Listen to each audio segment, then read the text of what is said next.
Antigamente, ter uma aparência diferente era motivo para você se tornar um freak show, que quer dizer show de aberrações. Esses shows eram basicamente a exibição de humanos ou animais dotados de algum tipo de anomalia relacionada a mutações genéticas, doença ou deficiência física. E acreditem, isso era mais comum do que vocês imaginam. Uma das pessoas que fez muito sucesso nisso foi um homem conhecido como Chilice. E nesse vídeo, eu, Ivan Lima, conto como foi a história de vida dele. Mas antes de começarmos, se inscreva no nosso canal e ative as notificações. Assim você pode acompanhar mais vídeos legais como esse. Então vamos lá. Que tal começarmos falando do início da vida de Chilice? Infelizmente, pouco se sabe sobre seu nascimento, embora sua certidão de óbito dissesse que ele teria nascido no dia 10 de setembro de 1901, em Nova York. Algumas pessoas afirmam que essa é uma informação imprecisa. Além disso, ninguém sabe se seu nome realmente era Chilice. Já foi dito que ele, na verdade, se chamava Simon Mitz, mas também já afirmaram que ele se chamava Ted Mitz. Pelo menos, seu sobrenome deve estar certo. Apesar das pessoas acharem que esse era seu nome, na certidão de óbito, ele foi registrado como Chilice Surtees. Mas esse foi o nome adotado, pelo fato de desconhecerem o de nascimento. Já dá para ver que a vida de Chilice foi um pouco conturbada, né? Nem seu próprio nome ele sabia. Pelo fato de não haver muitas informações sobre o começo da vida de Chilice, pouco se sabe sobre seus pais. Algumas fontes afirmam que ele foi mantido dentro do porão da casa dos seus pais, pois assim eles conseguiam esconder sua aparência. No começo dos anos 1900, as pessoas realmente tinham vergonha de ter filhos com uma aparência peculiar. Por isso, quando uma criança nascia com deficiência, era normal os pais venderem tais filhos para o circo. Mesmo depois de décadas da escravidão ser proibida nos Estados Unidos, vender uma criança com deficiência era algo normal. E mesmo sendo contra a lei, as pessoas costumavam fechar os olhos para coisas como essas. Os primeiros registros de Chilice são trabalhando para um homem chamado George Cortes, que era dono de um circo. Por isso, surgiu a teoria de que Chilice teria sido vendido por seus pais para um circo. Conhecido como Pinhead, ou cabeça de alfinete, Chilice nasceu com uma condição chamada microcefalia. Vocês se lembram que, recentemente, há alguns anos, surgiram alertas sobre o vírus Zika, que, transmitido por um mosquito, na época, gerou o aumento de casos de microcefalia em bebês? Pois é. Era exatamente essa condição que Pinhead possuía. As pessoas que nascem com essa condição têm crânios bem menores do que o normal. No caso de Chilice, seu cabelo foi cortado de forma a enfatizar o formato de seu crânio. Na época, pouco se sabia sobre a condição. A falta de conhecimento fez as pessoas pensarem que a deformidade vinha da sua genética, enquanto outros diziam que aquilo era resultado da síndrome alcoólica fetal.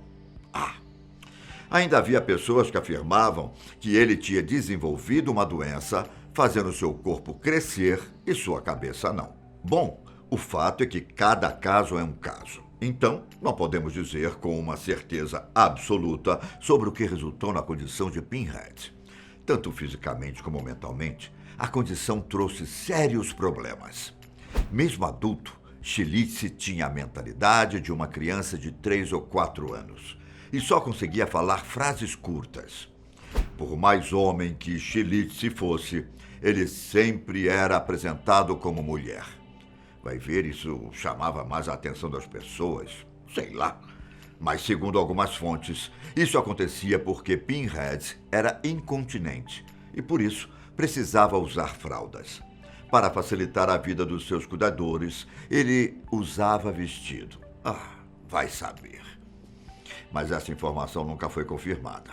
Também teorizam que espetáculos como esse, quando tinham artistas do sexo feminino, chamavam mais atenção.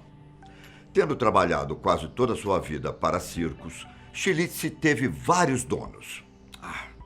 Ele era vendido, emprestado a vários proprietários de circos. Nessa época, era uma prática comum, já que assim os circos podiam variar suas atrações. Os espetáculos seguiam uma rota específica de cidades. A cada ano, portanto, ter novidade era o que manteria a audiência. Com isso, os artistas dos espetáculos iam passando de circo em circo, sempre conhecendo novas pessoas e novas cidades. Embora os artistas mais intelectuais pudessem escolher para onde ir, pessoas como Pinhead nem chegavam a questionar seu destino. Sendo assim, Stilicy acabou trabalhando para dezenas de circos, em todo o continente americano, incluindo grandes nomes como Ringling Bros. O lado positivo dessas mudanças?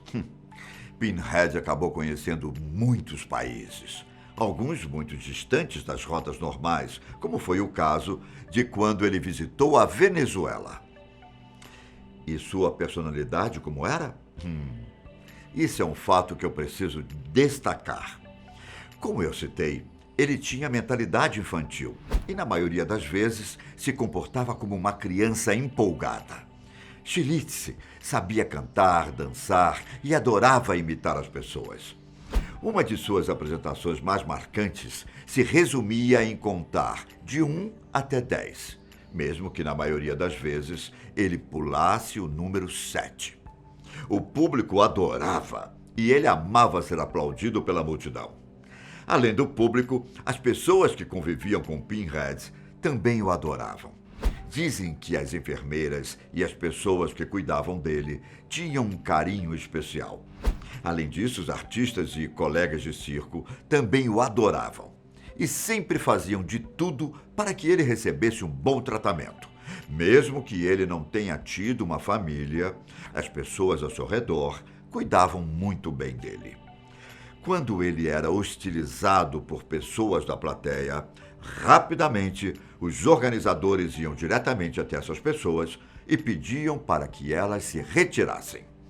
Foi em 1932 que Stilicy ficou ainda mais famoso. Participou de um longa-metragem que contava uma história de amor e traição ambientada no mundo dos espetáculos. O filme é mais conhecido hoje por apresentar uma série de pessoas com deficiências, como era o caso de Pinhead. Porém, ele apareceu em outros filmes, com uma atuação um pouco mais discreta, como foram os casos dos filmes de Sideshow e Meet Boston Blackie. Seu papel mais incomum, no entanto, foi no filme Tomorrow's Children, um filme de exploração destinado a mostrar os males da esterilização forçada, uma prática comum na época para criminosos ou pessoas com deficiência. Nesse caso, ele fazia o papel de um criminoso condenado à esterilização. Agora, quero falar um trágico período da vida de Pinhead. Em uma de suas passagens em um circo, ele acabou conhecendo um homem chamado George Surtees, que pôde explicar o suposto sobrenome de Stilicy, e os dois se tornaram grandes amigos. George ficava impressionado com o carisma e a simpatia de seu novo amigo. Depois de um tempo, George começou a trabalhar como cuidador de Pinhead. Depois de um tempo, George acabou o adotando legalmente e o tratava praticamente como um filho. Já foi relatado que os dois, além de grandes amigos, tiveram uma vida familiar muito feliz. Porém, em algum momento da década de 1960, George acabou morrendo. E a justiça determinou que Stilicy era incapaz de cuidar de si mesmo e que deveria ficar sob custódia da filha de George. Foi então que a filha de George, que não queria nada com Pinhead, resolveu colocá-lo em um hospital psiquiátrico de Los Angeles. Ao entrar na instituição, Pinhead acabou entrando em uma depressão profunda. Às vezes, ele fazia algumas apresentações para as pessoas do hospital psiquiátrico, o que o fez sentir uma enorme saudade dos tempos de circo. Até porque Stilicho tinha crescido e vivido a maior parte de sua vida nos circos. Depois de 3 anos no hospital, ele começou a fazer mais apresentações para seus colegas. Foi então que um homem chamado Bill Wanks, que tinha trabalhado em circos, mas que temporariamente estava trabalhando como zelador do hospital, viu uma das apresentações de Pinhead e o reconheceu. Ele então entrou em contato com Sam Alexander, um colega que também trabalhava com freak shows. Os 2 homens então procuraram os médicos do hospital e pediram para que Pinhead voltasse a fazer o que gostava, atuar em circos. Tendo conhecimento de que ele estava em depressão profunda, os médicos acabaram o liberando para voltar aos circos. A vida de Pinhead melhorou bastante quando ele voltou a fazer suas apresentações. Ele continuou se apresentando por mais alguns anos e, quando ficou mais velho, sem condições de viajar, ele passou a fazer apresentações nas ruas de Los Angeles. Ele morreu no dia 24 de setembro de 1971, com 70 anos. Ao menos era o que indicava sua certidão de óbito. A causa de sua morte foi dita como pneumonia brônquica, causada por depressão medular. Lembrando que essa é uma condição física e não mental. Infelizmente, devido à sua idade avançada, Pinhead não foi capaz de combater a doença respiratória e acabou falecendo. Assim como outros artistas do freak show, a vida de Stilicho foi um tanto conturbada. Sua aparência e condição faziam com que dificuldades surgissem. Porém, isso não impediu que ele vivesse feliz e conquistasse vários fãs diante do palco.